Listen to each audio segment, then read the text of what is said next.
KABF Community Radio 88.3 Little Rock. We come to you in many languages and cultures, presenting shows and programs in various arts and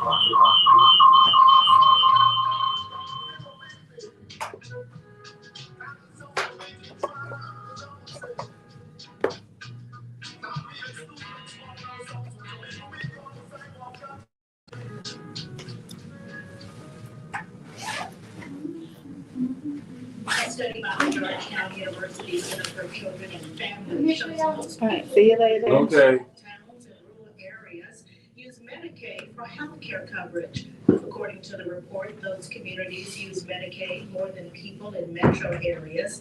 Members of Congress are considering cuts to Medicaid.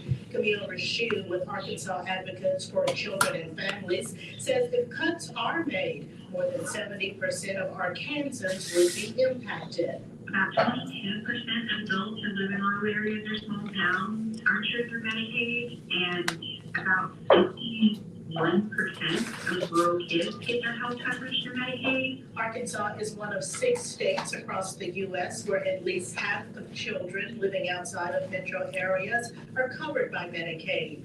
Rashew says rural Arkansans already face challenges getting assistance needed in many areas, and adds Medicaid funding impacts more than doctors' visits and medications. There isn't a place in the health system that Medicaid doesn't touch that would be devastated by cuts to Medicaid. And so it's not just healthcare, but it's also the workforce. If you're a nurse in a small town and your hospital closes, you've also lost a job. And that small town has also lost part of its workforce. Joan Alker is Executive Director of the Center for Children and Families at Georgetown University. She says lawmakers need to realize the benefits of keeping Medicaid intact. In the long term, it's a much better investment of taxpayer dollars because it'll pay dividends to make sure that these families are getting the care they need. I'm Frida Ross, Arkansas News Service. Find our trust indicators at publicnewsservice.org.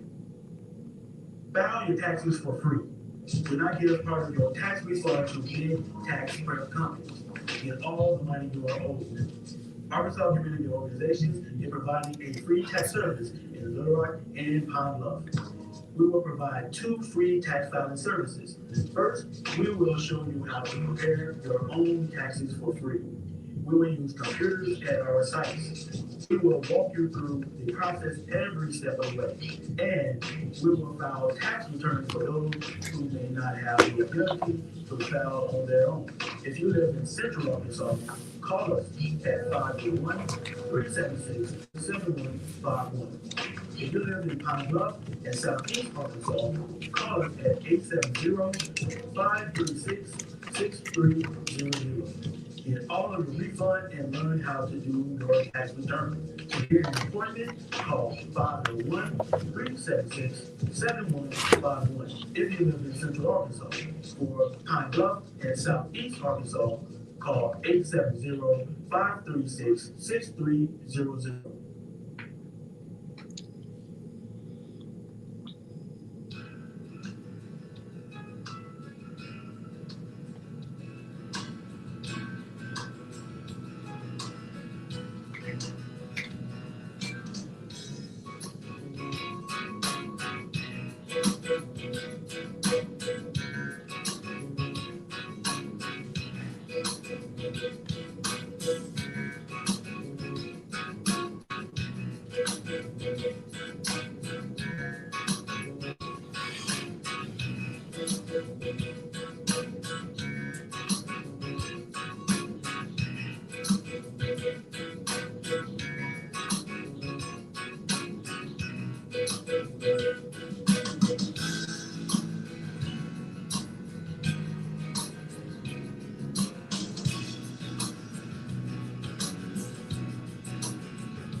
Good morning, good morning, good morning. Hey, it's a beautiful Thursday morning here on the corner of 21st and Main Street here in the city of Little Rock, Arkansas. Hope everybody's having a great Thursday morning so far. It's a little chilly outside, but it's warm in here. And as we get ready to discuss and have conversations about different topics this morning, I hope it heats up a little bit. And as we have our discussion.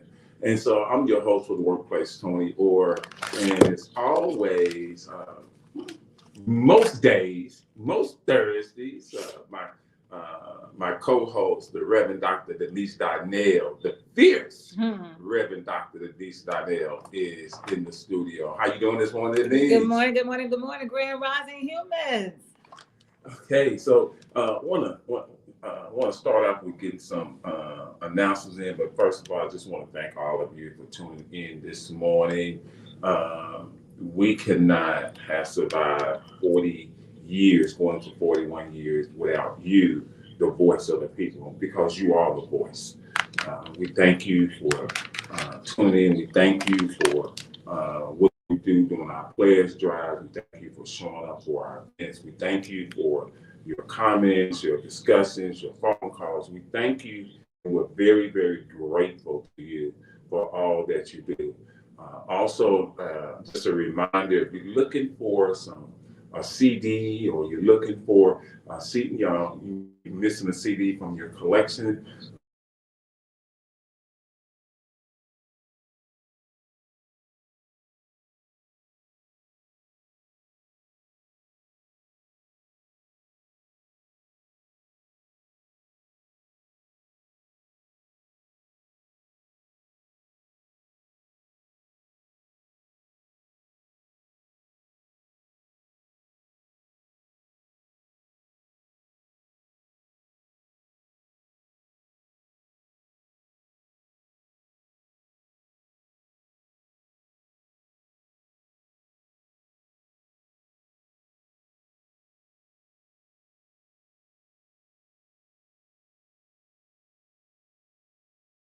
music that you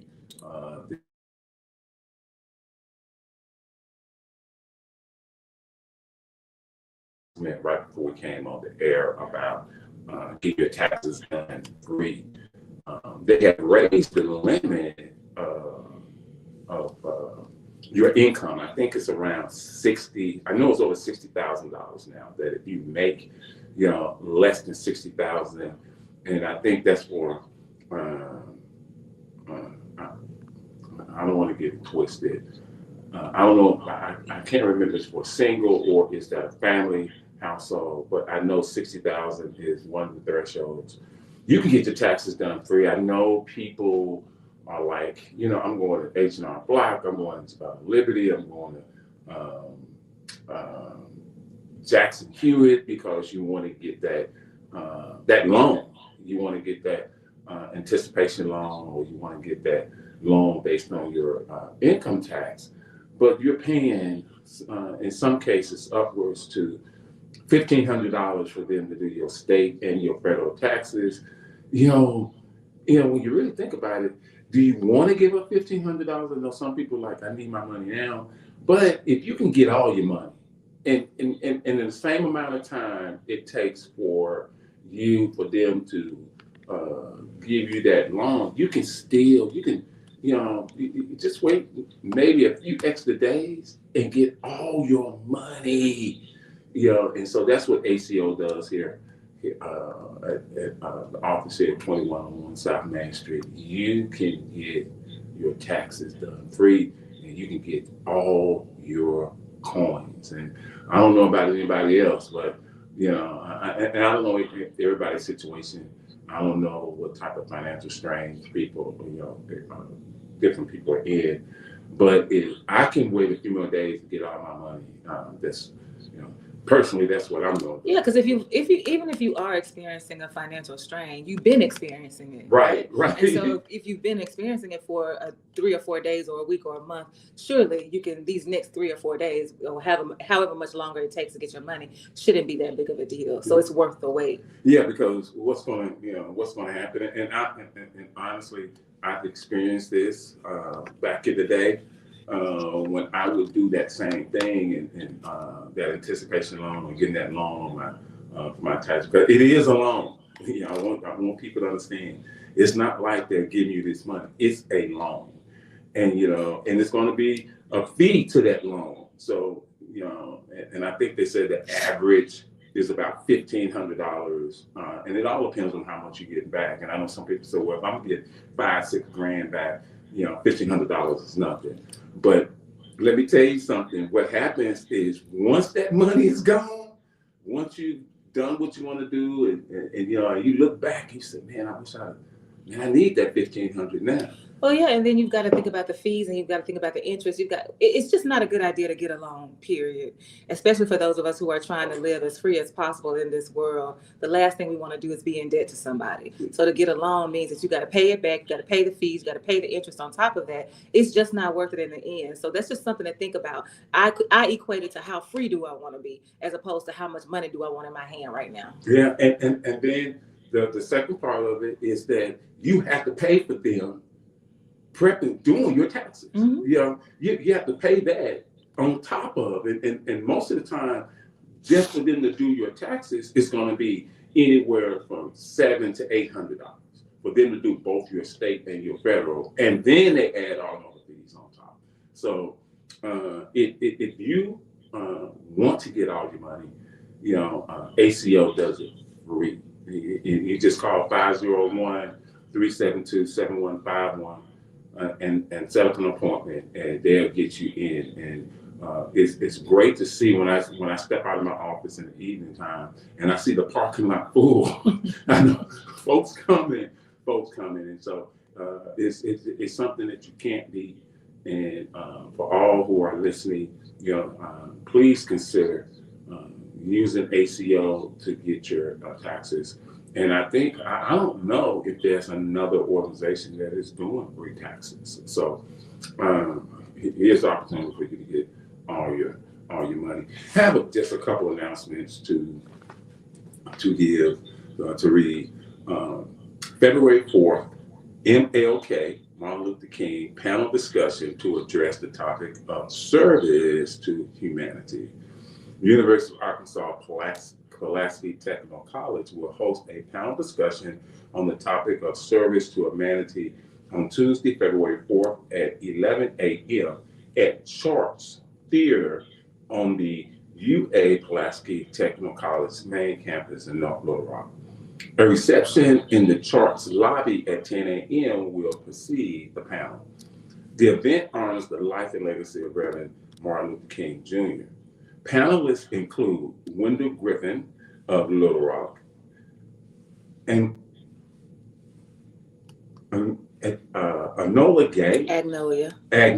Thank you, Denise. Mm-hmm. Thank you. Agnolia Gay, actress, educator, and training specialist at Little Rock Central High School National Historic Site. Is that Marvin? That's not. No, that's Nola. Is that Marvin Gaye daughter, or is it Nola Gay? Yes, Nola. That's not. Okay. That's not Okay. And UAPTC Associate Teaching Professor of Political Science, Samantha Staggs. UAPTC Teaching Professor of Computer Science, Mayo Johnson, will moderate the discussion and the following Q&A session. It is open to the public as well as to all UAPTC students, faculty, and staff. The event ushers in Black History Month, which is observed throughout February. The event is presented by the UAPTC Cultural Diversity and Community Involvement Committee and Little Rock Central High School National Historic Site. So it's at Pulaski, UA Pulaski Tech, 3000 West Scenic Drive in North Little Rock, Arkansas. That's 3000 West Scenic Drive in North Little Rock, Arkansas. And it's from 11 a.m. It starts at 11 a.m. on Tuesday, February 4th, with reception at 10 a.m. And the only other announcement we have this morning. Well, I do have some. Okay. Attention ArcBest customers, protect your debit card like never before. with our best fraud alerts. Here's how it works. If suspicious activity is detected, our best sends you a text alert. Reply yes to confirm the transaction, or no, it is fraudulent. It's fast, easy, and keeps your card safe. Learn more about this powerful protection at rbest.community/fraud-alerts. That's rbest.com/fraud-alerts. RBS Fraud Alerts, keeping you one step ahead of fraud. We also have a few more announcements. The Arkansas Justice Reform Coalition is hosting a virtual listening session. We will talk about our findings from the listening sessions on the youth system and how they tie into broader criminal legal issues in Arkansas. This happens on January 23rd, which is today, that's today, at 6 o'clock from 6 to 7:30 p.m. It is a virtual meeting only. If you want to go online to find it, you can go to tinyurl.com, tinyurl.com/AJRC meeting. If you need to hit me up for that link, then please do. My number is 228-236-7440. That's tinyurl.com/AJRC meeting. It is a virtual meeting only. You do not show up in the space. Also want to be in celebration with Omega Psi Phi Fraternity Incorporated. On December 14th, 2024, Omega Psi Phi Fraternity Incorporated celebrated a momentous occasion in Atlanta, Georgia, as Brother George Clinton, the legendary pioneer of funk, was presented with the 2024 Omega Psi Phi Lifetime Achievement Award. The prestigious recognition was bestowed on behalf of Grand Basileus Ricky L. Lewis and the Supreme Council by Brother Mark Stevens, honoring Clinton's extraordinary contributions to music and his enduring legacy of cultural and community impact. Also want you to know that happening tonight at 6 o'clock p.m., there's a birthday celebration for Brian at Trois. It's free before 10 p.m. The doors open at 6, drink specials till 8. It's going to be hosted by Player Mook and DJ Worm. That's happening at 4314 Asher Avenue. You can reserve your tables. You can reserve tables. You can call 501-708-1800 so that you can be a part of Brian's birthday celebration at Trois tonight at 6 p.m. Also want you to gear up for the book sale, the used book sale. Y'all, I love me a used book sale. You love a book sale, period. I love a book sale, period. This is a used book sale. That means the prices are even lower. On February 13th from 2 to 5 p.m. and February 14th and 15th from 10 a.m. to 2 p.m.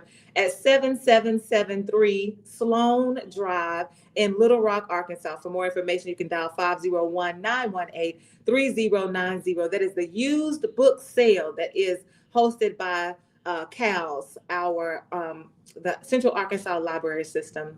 Also want to remind you that the National Dunbar Horace Mann Alumni Association Membership Roundup, the National Dunbar Horace Mann Alumni Association Membership Roundup is taking place on this Saturday, January 25th, from 1 to 4 p.m. and it is happening at Horace Mann. Want to make sure that you turn out for that. And then finally, we've got 2 celebrations of life happening on this Saturday as well. The first one happens at 10:30 a.m. The family hour starts at 9:30 a.m. for Linda Louise Brown Davis. This is the Right Reverend Ryan Davis's mother. He and Kimberly, his family, they have been grieving for quite some time and they will continue for a while. And we want to make sure that we are holding them in sacred space. So if you can show up, it's happening at Bullock Temple CME Church. That's 1513 South Park Street in Little Rock, 72202. That's the celebration of life service for Linda Louise Brown Davis. We also have a celebration of life service for Julie Brown happening at 1 o'clock at New Beginnings Church of Central Arkansas at 4303 East Drive in North Little Rock. So any of the ways that you can show up for all of what's happening in the community, you can find your lane and get in it. Wow, that's a lot going on, and anytime you get an opportunity to celebrate life,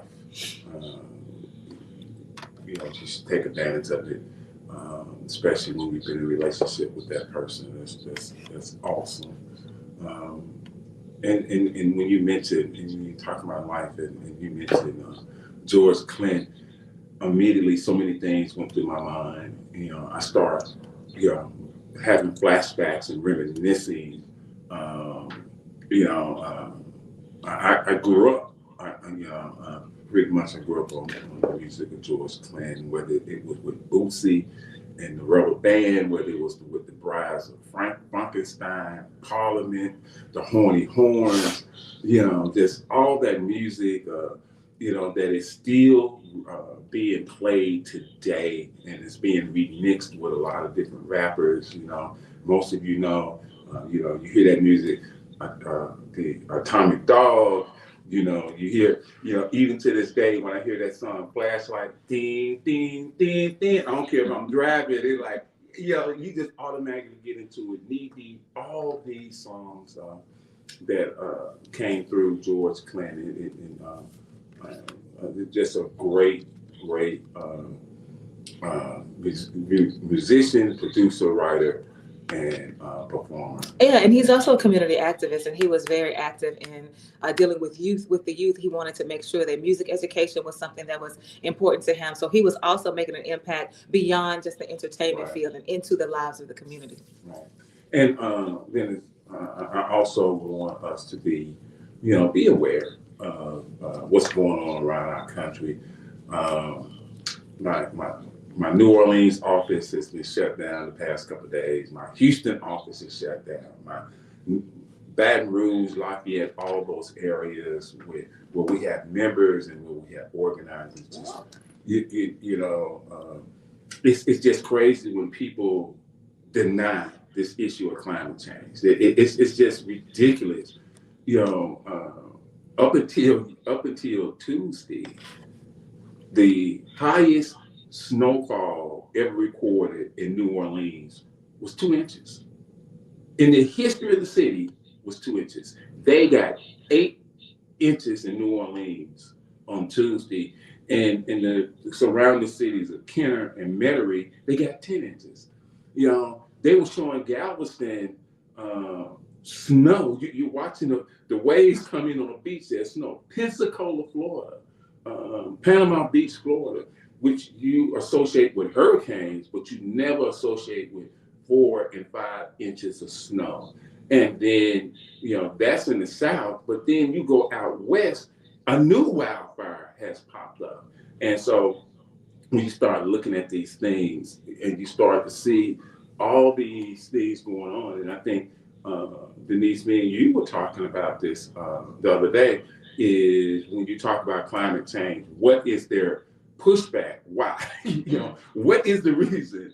And so it's just some things to think about, especially on Tuesday, yesterday, the newly elected President Trump laid off people at the EPA. Environmental Protection Agency. Yeah, Environmental Protection Agency, which part of their responsibility is to make sure that companies and businesses are in compliance with these regulations, whether it's the carbon footprint, or whether it's making sure that they aren't putting chemicals in the air and different things to help stem the tide of climate change. And so those are some things that a lot of times we just say, wow, that's amazing.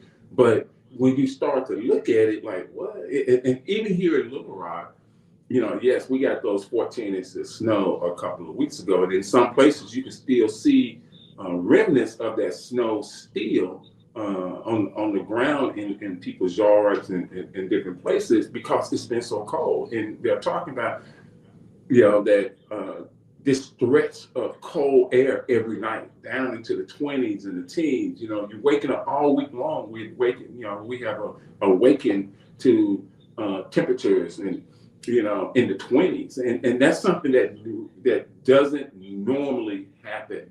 And so when you start to look at these things, you have to stop and wonder, why are these things happening? Are we the cause of these things happening? But more importantly, you have to have that discussion about these things happening. We got Hotep on the line. We got Hotep. Eric on the line. Tim is on the line. Remember we go play? Yeah. Tim is What's on up, the line. Tim? And then Hotep has this comment to make about what you were saying about climate change. It's just that the chickens have come home to roost. That's what he says. It's just that the chickens have come home to roost. I want to make sure that we're clear about something. When people are denying, the deniers of climate change actually believe in climate change. Let's be clear. They need you to deny it so that they can further their cause of whatever they're doing that benefits them being able to say that climate change is not real. Because we live in a capitalistic society and everything is fueled by capitalism. Everything is fueled by money. And so people who are saying that there's no climate change, they're doing it because they need to keep some systems in place that continue to fuel their own financial systems. And they need you on board so that they can make money off of you. They're making money off of your denial, which is only prompted by their lies. And so we got to be careful what we listen to, why we listen to it, and how we listen to it, so that we are not being used to further somebody else's personal gain at the expense of the rest of the world. And so, I want to thank you, Lord, for that comment. I remember when Malcolm X made that comment when President Kennedy was assassinated. He made that comment and said it's just that the chickens have come home to roost.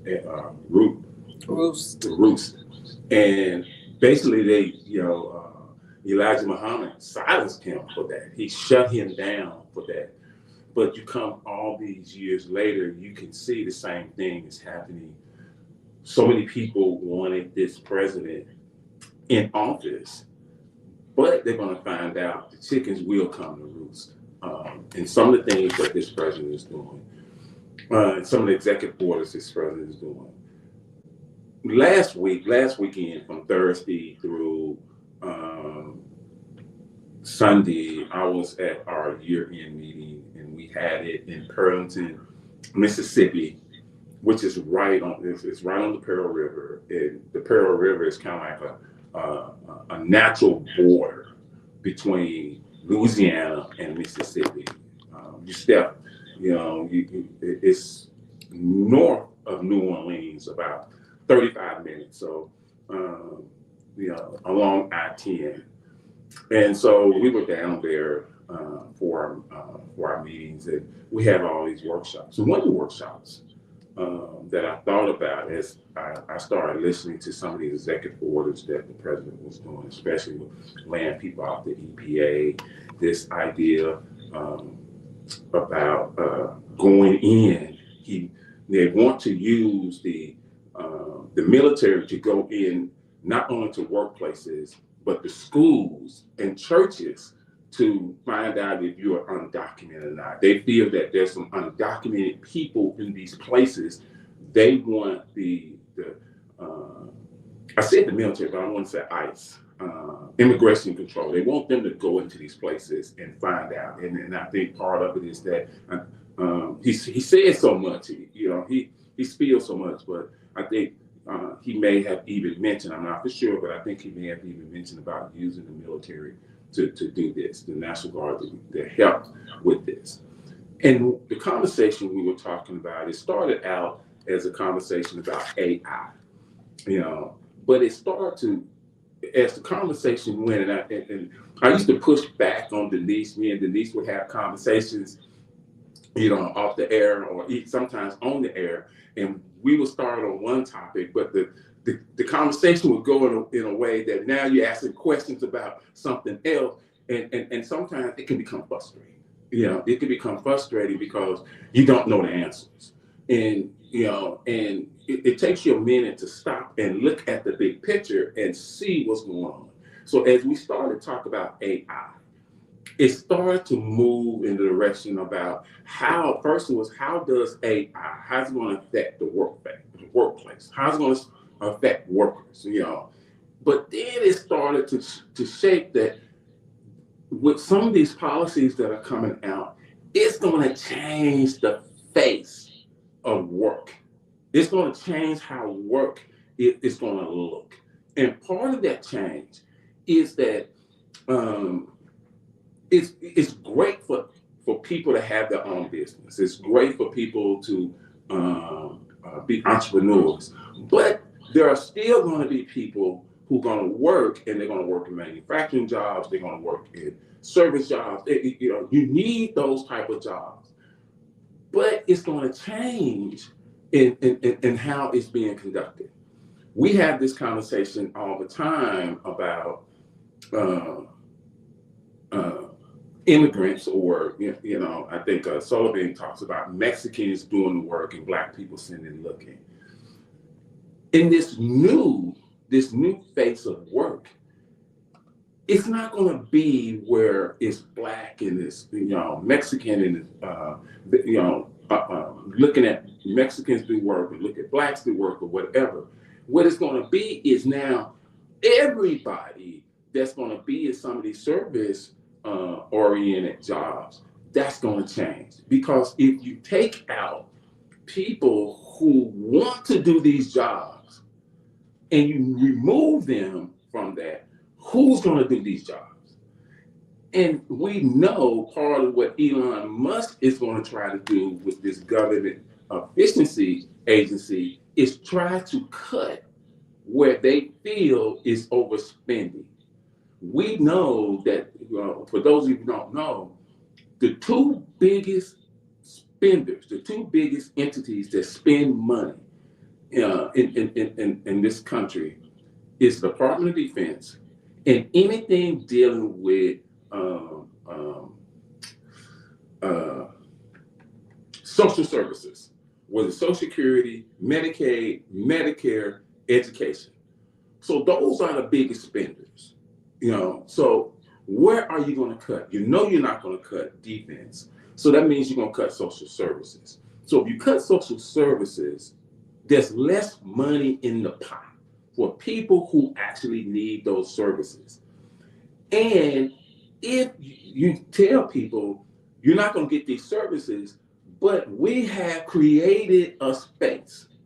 We have eliminated, you say, 10 million, because they say it's about 10 million undocumented workers. So you take 10 million people out of the workforce, automatically you open up 10 million jobs. So now if you go to get services, they say, no, you can't get these services because there's a job for you. And you say, where is that job? That job is at a chicken plant. That job is in agriculture. That job is in sweeping streets. And you're like, well, that job is in construction. And you're like, but that I don't want to go out and pick tomatoes. I don't want to go out and pick lettuce. I don't want to work in a chicken factory. This is what fine. You don't have to, but you won't get these services. You won't get this.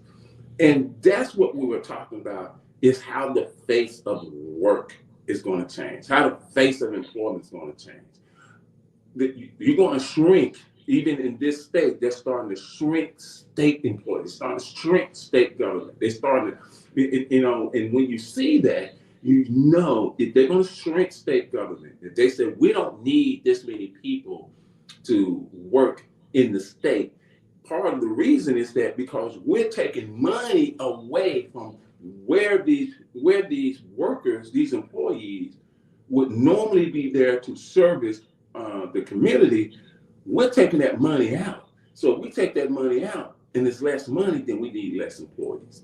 So I just want to know this morning, from the listening audience, what do you think in this new administration, this new landscape of work, what do you think the face of work, the face of employment is going to look like? The face of service is going to look like in the coming years as these services are being shrunk and as these jobs are being lost because of the elimination of what they say is undocumented workers. Let me get these comments that came in as you were talking. One is from Lois, says, I'll repeat what I have previously stated. The hate that hate produced. The hate that hate produced. So you're talking about how this new administration is already moving as it relates to people who are undocumented. And then Lo reminds us that informs us that there's been another school shooting in Nashville at Antioch High School. 3 students, 2 of them are dead. The shooter A female student, Jocelyn, died, and the shooter's name was Solomon. He shot himself and killed himself. And then there's another student that has been injured. And so that's an active scene that's happening right now close to us, because Nashville is not that far from where we are in studio. And then Lo also says Social Security is self-sustaining. When Ronald Reagan raided the Social Security Administration Fund, the Republicans never put that money back. Social Security is self-sustaining. When Ronald Reagan raided the SSA Fund, the Republicans never put that money back. So I wanted to get those comments out there in case people want to respond to that as well. Okay, Lo, can you clarify that? When you said it's self-sustaining and the money was never put back. So are you saying that it just, Social Security just keeps working, that it doesn't run dry, or because the money was taken out, it does something to Social Security? Okay, so we'll wait to see if he responds. Okay, what is your take on what he said about it being self-sustaining? The way I understood it, he says, he responded, it does not require funding from Congress. It does not require funding from Congress. That's his response to you. Okay, so it does not require funding from Congress, but the money is, what's in Social Security is managed by Congress. That's how, Congress has to vote whether it's going to be an increase in Social Security funds. That's something that has to be voted on. And at any point in time, because what's happening is the workforce is getting older. These baby boomers, you have more people using Social Security now that are not working.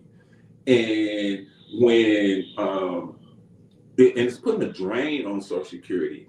And they talk about that by 2030, that Social Security will be insolvent, that it'll be broke.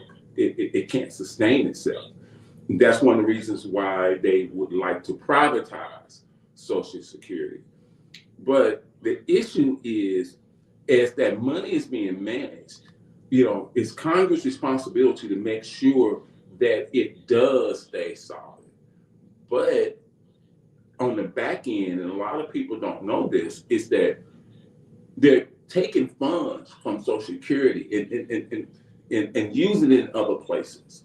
And it gets wrapped up in all these little deals that they do. But Social Security is being used as a slush fund in a lot of ways. So a lot of people are so afraid, and that's why during the election,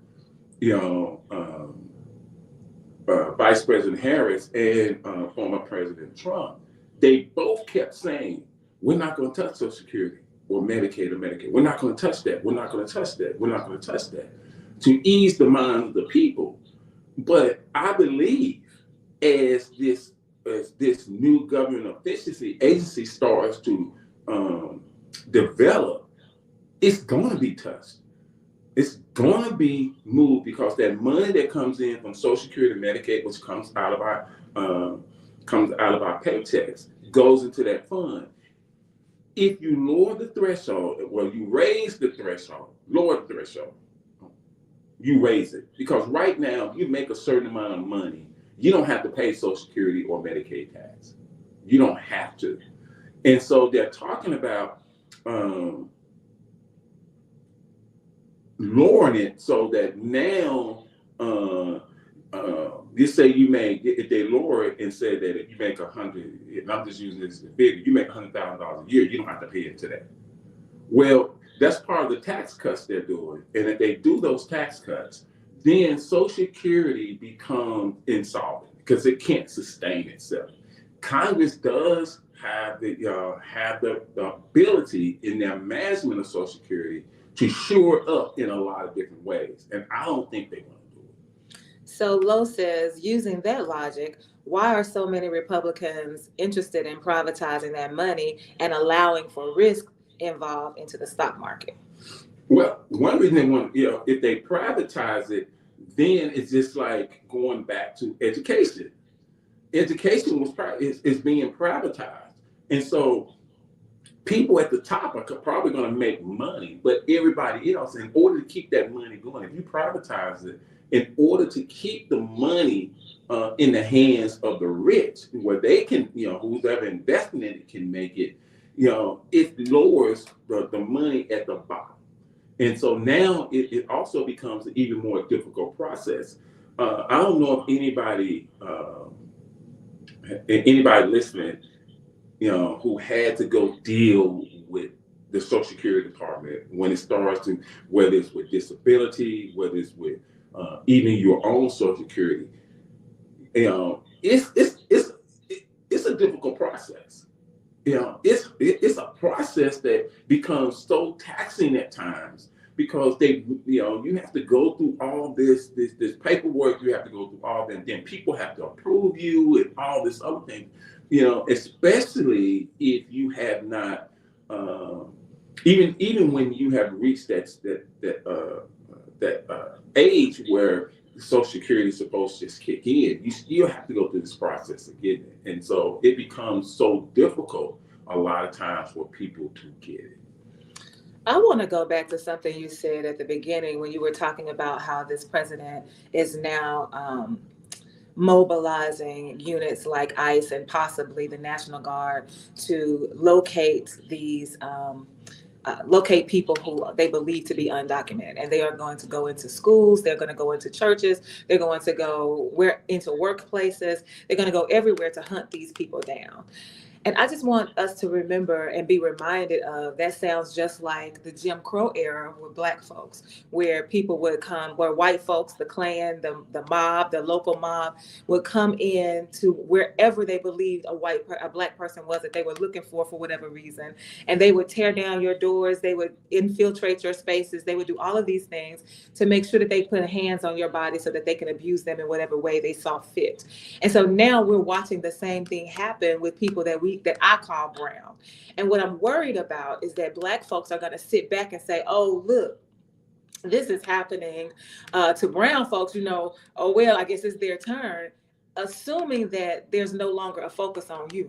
But Black folks, we are still living in an anti-Black world, even though these things are happening to our brown siblings, and we have to be cognizant and we have to be vigilant and we have to show up for them. We also have to remember that we're not off the hook. And you cannot relax and think that, oh, nobody's worried about you anymore, they've forgotten about you, maybe they're going to now start respecting Black folks. That's not going to happen. So I just want us to be careful, to pay attention to the dots that we can connect to what the behavior that this presidency has already begun to demonstrate, which we shouldn't be surprised about, and then not to relax in your vigilance, because we are still at war as Black folks as well. Yeah, and it becomes even more dangerous for Black folks and progressive folks, because one of the things that this president has talked about was his enemies. Anybody that's against him, anybody that speaks out to him. In fact, you can look at going back a few months ago, he sued ABC News over some the video editing of a question answer with Vice President Harris, and ABC News paid him $15 million. He's going after media. He's going after anybody or any entity that he feels is not loyal to him and does not agree or has a disagreement with what he wants to do. It's a dictatorship. I think it's what they call it, autocracy. Mm-hmm. And that's where it's going. That's why so many people who worked in, whether the Justice Department, the FBI, and even some other federal agencies, they went ahead and left before he took the oath of office. And he has publicly stated he's going after them. So when you look at, going back to what you said, Denise, when you said, he's doing this to these undocumented workers, and Black people may feel like, he's not coming after us. But progressive Black groups, progressive Blacks who are speaking out, who are pushing back, because You know, and we talked about this one day on the air when this early this year when they were talking about when it was before the Supreme Court on the issue of presidential immunity.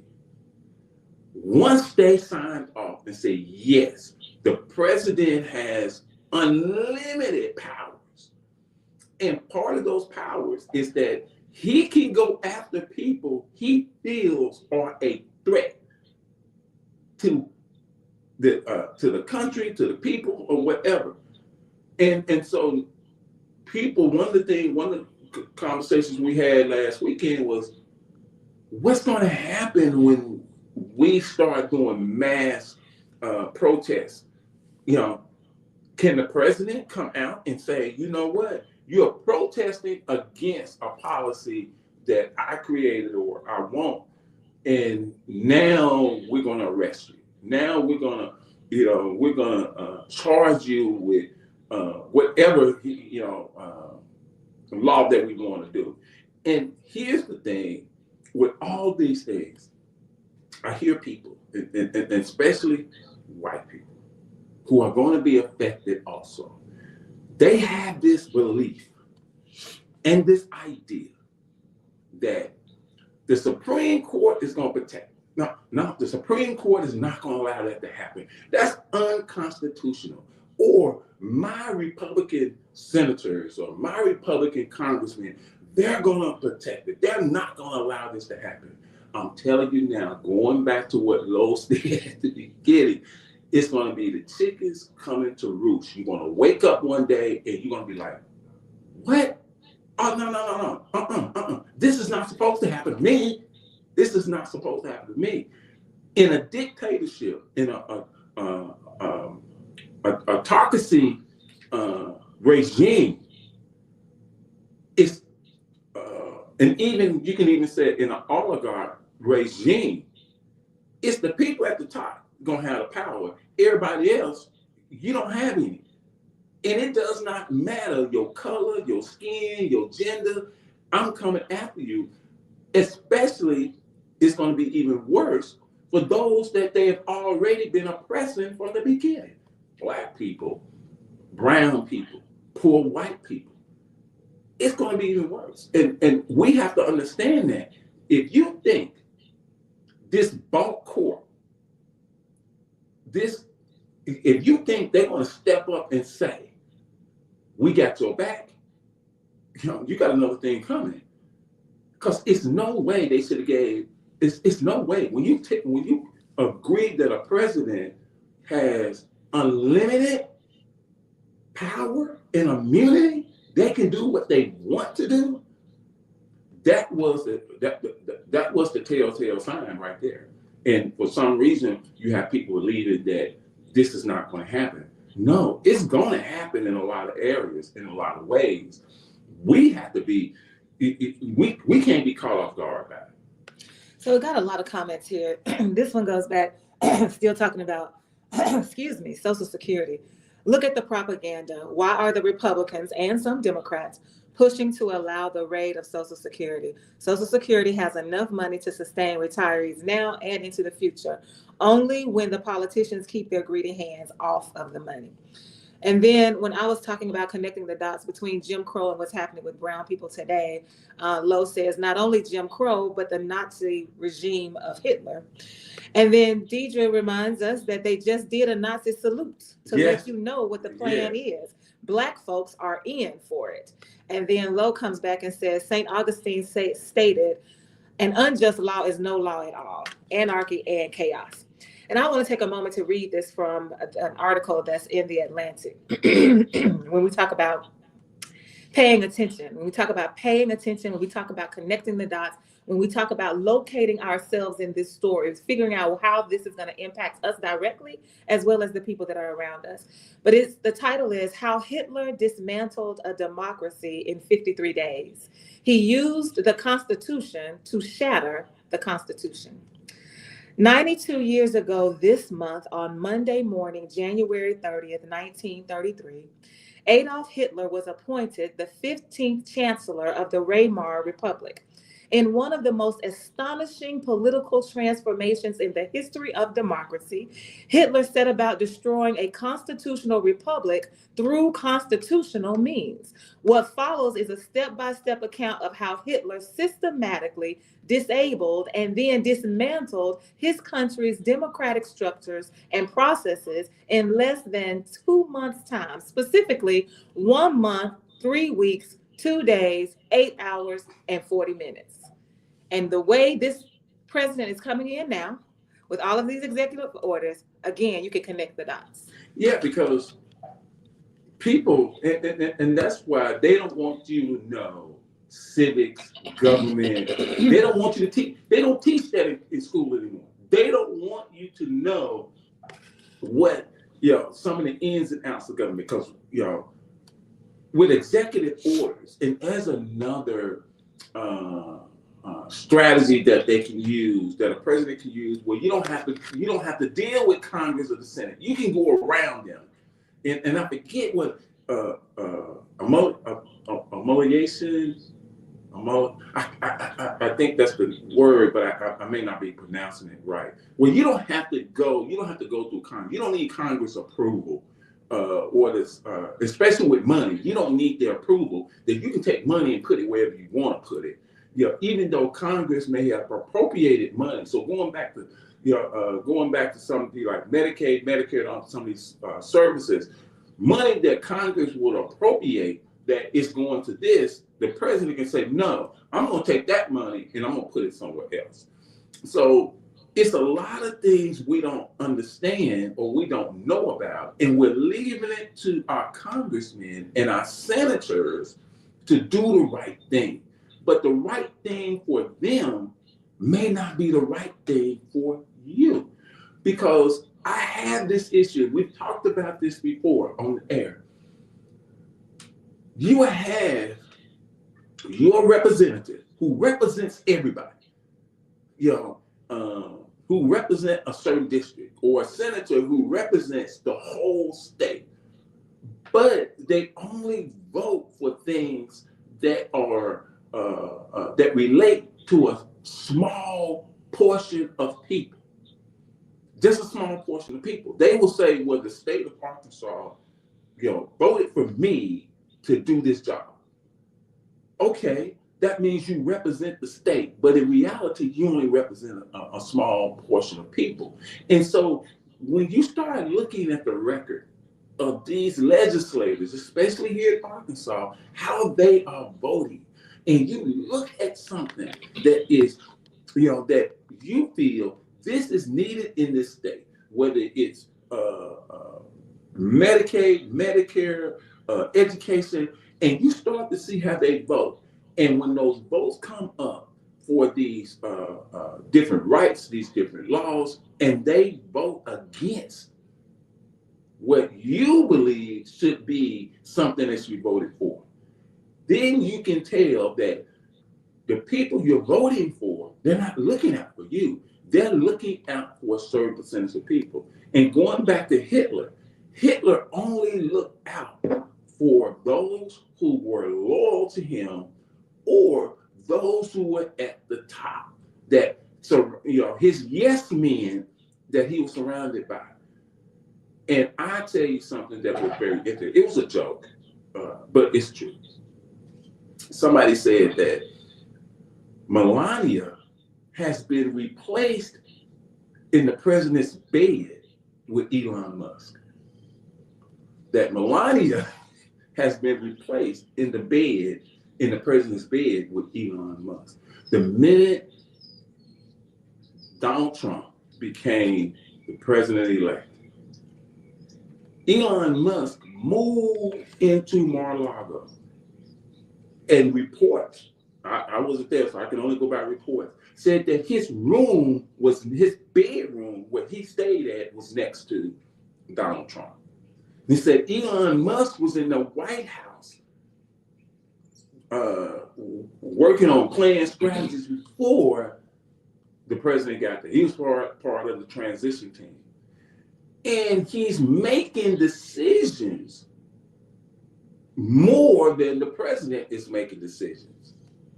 But we have to have somebody else making the decisions because the president is an idiot and he doesn't have the wherewithal to make the decisions. That's why he surrounds himself, and that's what good leaders do, right? Good leaders surround themselves with the people who can make the decisions that they are not equipped to make. That's what good leaders do. And so we have to have somebody else making these decisions. Now, why he chose Elon Musk, that's very interesting to me because Elon Musk was not on his side at first. So something happened behind closed doors to make Elon Musk switch to become a member of Trump's team. I couldn't care less if they sleep together. I'm more concerned about what they're doing with these policies and procedures. Yeah. And so here's what Deidre says. I do not understand how anyone can think that the usual rules apply. Going to your point about people expecting the Supreme Court to protect us. We've got a bought and paid for court. As a majority, not all of them, but as the majority.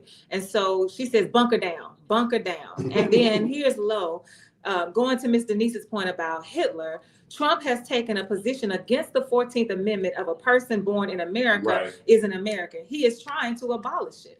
So yeah, he the birthright, that piece. He's absolutely coming for that. And part of it, sometimes I think that it's not even about the people that are being attacked right now. Think about what happened when President Obama first was going to be run for president. The first thing they did was attack his birthright, right? And so I think that they're setting the stage. Again, Black people, you cannot take yourselves off the table. They're setting the stage to keep certain things from happening in the future. They're focused on a particular group of people now so that you can be distracted and you don't see the long game. Right. But the long game is that they're still coming for you as a Black person. You need to know that. Going back to what Deidre said, bunker down, get a gun. Yeah, and so one thing that has been discussed, I said it on my Down with That show, is that after President Obama got elected, Republicans started the long game. They started the long game. They weren't looking at 2012. They were looking at the future. Because they're trying to build and put things in place for the future that's going to be difficult to undo. And if you put, and I believe that within this next 4 years, maybe Justice Thomas, Justice Roberts, and who was the other? I know those two may retire.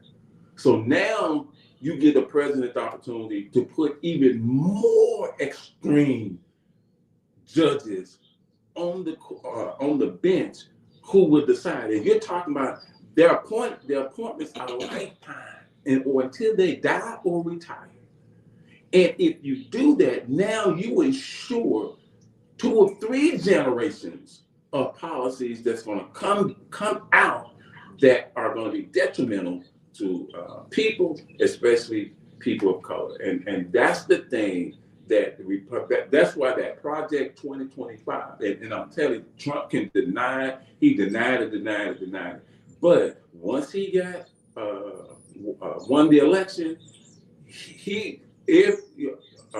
I think they were talking about that over 60% of the people who wrote different segments of Project 2025 are now either on his transition team or being put into these nominated for these positions in government.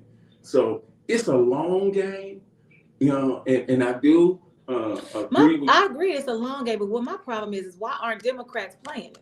Or everybody else, the progressive Republican, whoever else is on the other side understanding things. Why is it that it's only the Republicans who can say, "Oh, let me look into the future of what my world should be, and I want to play to my future"? How come we can't do the same thing? Because if you know for a fact that he's trying to put these people into, get these justices to retire, then that means you should be pushing legislation that no longer allows for lifetime appointments. Like it's to me it's a no-brainer, but that's not what we're doing. No. We sit back and we're like, oh my God, what happened? And we're watching it go down, which makes me wonder if we're not looking at the same people playing the same game, just with 2 different names. Yeah, because there was an opportunity when President Biden, when he was in office, that first couple of years, that first year or 2, he had the opportunity to push legislation, and he had the Senate.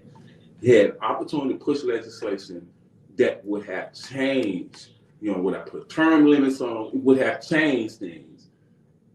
But it Didn't do it. Hey, it's 10 o'clock. Hey, I just want to thank everybody for tuning in today. Really appreciate you.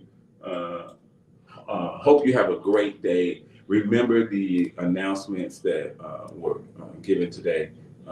Please take advantage of them. Get out, and if you can, be a part of the celebrations of life with Reverend Ryan Davis and Julie Brown, and also some of the other events that's going on. And stay warm, stay safe, and as Deidre said, bunker down.